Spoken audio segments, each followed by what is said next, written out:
রবীন্দ্রনাথ ঠাকুর, বঙ্কিমচন্দ্র চট্টোপাধ্যায়, সত্যজিৎ রায়, ঋত্বিক ঘটক, এসব নাম বাংলার হৃৎপিণ্ড।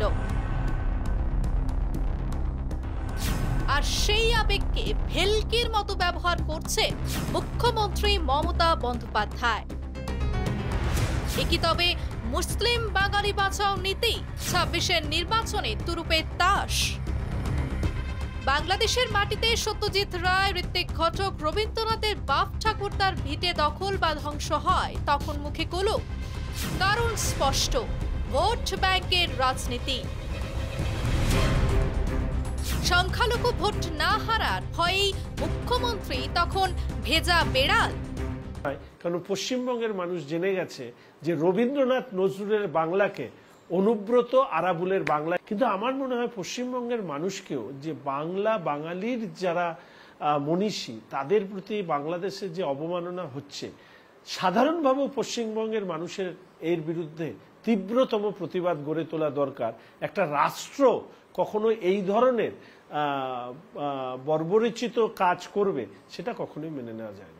মুর্শিদাবাদ ও মালদহে নিরীহ হিন্দু বাঙালি হরগোবিন্দ ও চন্দন দাসদের কুপিয়ে খুন করা হয়, কিন্তু মুখ্যমন্ত্রী একটাও শব্দ উচ্চারণ করেন না। কারণ অপরাধীরা মুসলিম, আর তারাই এখন তৃণমূলের ভোটের এটিএম। বাংলায় খুন, লুট, ঘর দখল, সংস্কৃতির ধ্বংস, তবুও মাননীয়া চুপ। বিরোধিতা করে তার মিছিল করছে, কারণ সেখান থেকে আমি একটা কথাই ওনাকে প্রশ্ন করতে চাই, এই মিছিলটা করার মানে কি?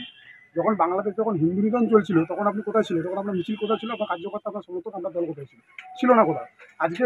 আজকে এখানে হঠাৎ কেন? কারণ এখানে এটা থেকে একটা প্রমাণিত 2011 সাল থেকে যে আপনি যে বাংলার মসনাদে বসে আছেন, সেই মসনাদে বসে থাকার কারণ হচ্ছে আপনার বাংলাদেশে অবৈধ ভোটার কার্ড বানিয়ে দিয়ে তাদেরকে ভোট সংগ্রহ করে আপনি ক্ষমতা দখল করে বসে আছেন। আজ বাঙালির গৌরব, আত্মপরিচয়, ঐতিহ্য সবই মমতার ভোটের ছক। বাংলাদেশ থেকে অনুপ্রবেশকারীদের রক্ষা করতে গিয়ে বাংলার মান, মর্যাদা, ইতিহাস সবকিছুকে জলাঞ্জলি দিচ্ছেন তিনি। এ কেমন বাংলার মেয়ে? লোকসভা ভোট হলো, 3টে এমন লোকসভা কেন্দ্র আছে যেখানে বর্ধমান দুর্গাপুরে কীর্তি আজাদ, আসানসোলে বিহার থেকে শত্রুঘ্ন সিনহাকে এবং মুর্শিদাবাদে গুজরাট থেকে ইউসুফ খান পাঠানকে উনি ক্যান্ডিডেট করছেন। কেন বাঙালি পাওয়া যায়নি? আমার প্রশ্ন হচ্ছে, তখন কি বাঙালি ছিল না? কোথায় ছিল তখন তার বাঙালি নিয়ে এত প্রীতি? কোথায় ছিল বাঙালিদের জন্য আবেগ? ছিল না। কারণ তিনি সর্বক্ষণ এই ভোটের রাজনীতি করে আসছেন, মসনদে কিভাবে টিকে থাকবেন সেই রাজনীতি করে আসছেন।